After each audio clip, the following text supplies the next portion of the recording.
நீங்கள் பார்த்து கொண்டிருப்பது நியூஸ் 21 செய்திகள். தமிழ்நாடு செய்திகளை உடனுக்குடன் தெரிந்து கொள்ள நியூஸ் 21 செய்திகளை பாருங்கள்.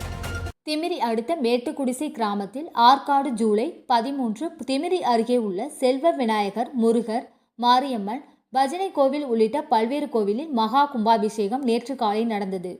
ராணிப்பேட்டை மாவட்டம் திமிரி அடுத்த மேட்டுக்குடிசை கிராமத்தில் உள்ள செல்வ விநாயகர், முருகர், மாரியம்மன், ராஜா ருக்மணி சமேத நவநீத கிருஷ்ணன், செங்கப்புலி, கெங்கையம்மன், துர்க்கையம்மன், ஐயப்பன், பக்தி ஆஞ்சநேயர், தட்சிணாமூர்த்தி, நவக்கிரகம், பஜனை கோவில் உள்ளிட்ட கோவில்களில் மகா கும்பாபிஷேகம் இன்று காலை நடைபெற்றது. முன்னதாக கோவில் வளாகத்தில் யாகசாலை அமைத்து பல்வேறு நதிகளில் இருந்து கொண்டு வந்த புனித நீர் யாக கலசத்தில் வைத்து வேத பட்டாச்சாரியார்கள் வேத மந்திரங்கள் ஓதினர். பின்னர் யாக கலசத்தை பட்டாச்சாரியார்கள் தலையில் சுமந்து கொண்டு கோவிலை வலம் வந்து விமான கோபுரத்திற்கு பூஜைகள் செய்து கும்பாபிஷேகம் தொடர்ந்து மூலவருக்கு புனித நீரை ஊற்றி மகா கும்பாபிஷேகம் வெகு விமர்சையாக நடைபெற்றது. பின்னர் கோவிலில் வளாகத்தில் இருந்த பக்தர்கள் மீது புனித நீரை ஊற்றினர்.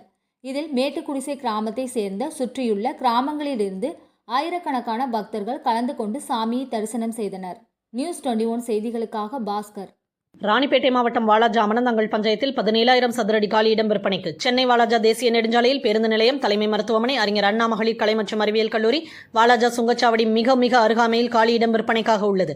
மேலும் விவரங்களுக்கு 9443373539 என்ற எண்ணை தொடர்பு கொள்ளவும்.